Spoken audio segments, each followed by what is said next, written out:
Oi, segunda série, tudo bem com vocês? Sejam todos bem-vindos à nossa aula. Hoje nós vamos dar continuidade ao capítulo 4.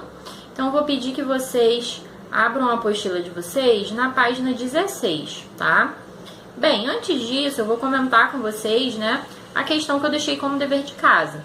Eu perguntei assim, ó, por que o pré-modernismo não é considerado um movimento literário? Não é isso? Como nós já conversamos, né, em aulas anteriores, né, o pré-modernismo é um momento de transição, né? É um momento assim de mudança, né, na temática explorada pelos textos literários. É um momento de mudança em relação ao emprego da linguagem, né? Então, assim, essa preocupação excessiva com o emprego de uma linguagem culta, formal, né, mais erudita, é abandonado, né, e a linguagem coloquial é trazida para os textos literários naquele momento, né? Então a gente tem um período ali de renovação estética, né? Tanto do ponto de vista da forma, como também do ponto de vista do conteúdo. Então outras temáticas, questões mais sociais, né, são trazidas. Eu escolhi aqui para ler junto com vocês o poema de Augusto dos Anjos, que aparece aqui na página 16, versos íntimos. Por quê? Porque ele vai demonstrar muito bem isso que eu estou falando aqui para vocês.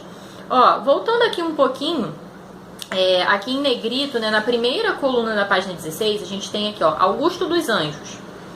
Vamos só fazer a leitura desse trechinho aqui da apostila.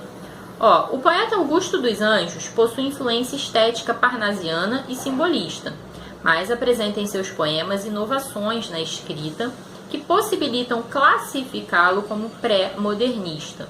Seus poemas possuem um tom melancólico e pessimista, com muitos termos científicos e médicos, expressando a incapacidade do homem de atingir a sua essência, né? Então percebam que o pré-modernismo, né, como eu falei para vocês, é um momento de transição, não é um período literário, porque não há uma unidade estética, temática, né, como nos outros períodos, né, como no parnasianismo, né, como no simbolismo. Vocês vão perceber aqui que Augusto dos Anjos é enquadrado aí nesse período pré-modernista, nesse período de transição, justamente por quê? Por trazer, né, inovações na sua escrita, no que diz respeito ao quê? Ao emprego, né, de uma linguagem um pouco mais coloquial, de alguns elementos, né, da linguagem coloquial, mas ao mesmo tempo em que ele inova nesse sentido, ele ainda está preso àquela temática, né, ali simbolista, né, há alguns elementos do parnasianismo, né, a gente vai ver aqui, por exemplo, que o seu poema, Versos Íntimos, né, é um soneto. Ó, aqui a gente tem 1, 2, 3, 4, 1, 2, 3, 4, 1, 2, 3, 1, 2, 3. A gente tem 2 quartetos e 2 tercetos. Então é um soneto, né? A gente vai perceber que a temática aqui, né, é uma temática ligada aqui às relações amorosas, né, à expressão, né, subjetiva, né, de um eu lírico que está desiludido, que não conseguiu atingir a sua essência, né? Então a gente tem aqui, a gente consegue perceber aqui claramente influências, né, do parnasianismo, né, do simbolismo e até mesmo do romantismo, tá? Então por isso que eu digo, né, que a leitura desse poema casa com aquilo que a gente está discutindo sobre o pré-modernismo não ser de fato um movimento literário, porque não há uma unidade estética. A gente vai trabalhar aqui com textos que apresentam uma mistura de influências aqui de movimentos literários anteriores, mas que de alguma forma inovam, né, trazem algo diferente, seja na linguagem, seja na temática, né, e ao mesmo tempo que a gente tem aqui, por exemplo, Lima Barreto, que vai trabalhar, né, ali a questão dos subúrbios, né, questões sociais como o racismo, né, a gente tem também Monteiro Lobato, que aparece aqui na página 15, né, que trabalha aqui na página 15 a gente tem Monteiro Lobato, 1882-1948, a gente tem uma breve explicação aqui sobre a sua obra. Metade de suas obras é formada de literatura infantil. Monteiro Lobato ficou muito conhecido por conta do Sítio do Pica-Pau Amarelo, né? Mas ele não é um escritor de literatura infantil, ele escreveu também, né, outras coisas além da literatura infantil.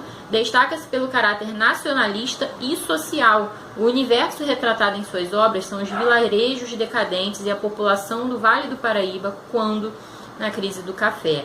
Tá? Então perceberam que a gente tem aqui uma mistura, né, de influências, de temática. Então a gente tem Monteiro Lobato trabalhando aí esse universo do vilarejo, né,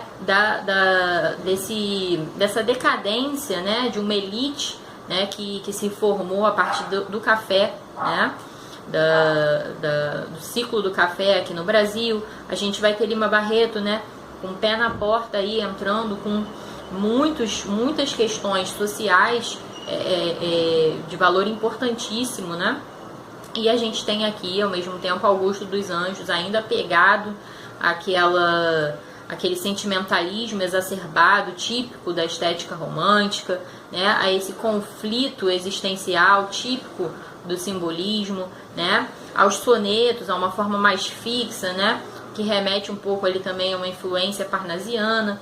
Então, a gente tem essa mistura aí de tendências, por isso que é um movimento de transição, tá? E não um período literário em si, porque não há essa unidade estética. Agora eu vou fazer junto com vocês a leitura do poema de Augusto dos Anjos. Ó, vamos lá. Vês, ninguém assistiu ao formidável enterro de sua última quimera. Somente a ingratidão. Esta pantera foi tua companheira inseparável.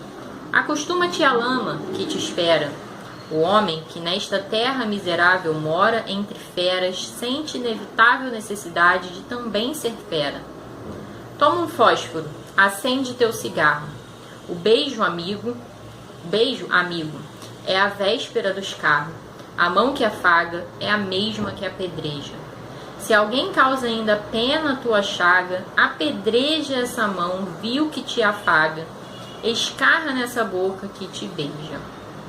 Bem, eu ia fazer o comentário, né, desse poema aqui com vocês, mas como essa videoaula, né, já passou dos 7 minutos, para não ficar um pouquinho longa, senão vai ser uma videoaula de 15 minutos, né, 16 minutos, eu vou deixar como dever de casa esse poema, tá? Vou deixar aqui no final do vídeo a descrição da atividade devolutiva e também do dever de casa. E aí na semana que vem eu faço a correção do dever de casa comentando esse poema aqui com vocês e as características mais relevantes aqui desse poema, Versos Íntimos de Augusto dos Anjos, tá bom? Então vamos finalizar a nossa aula por aqui.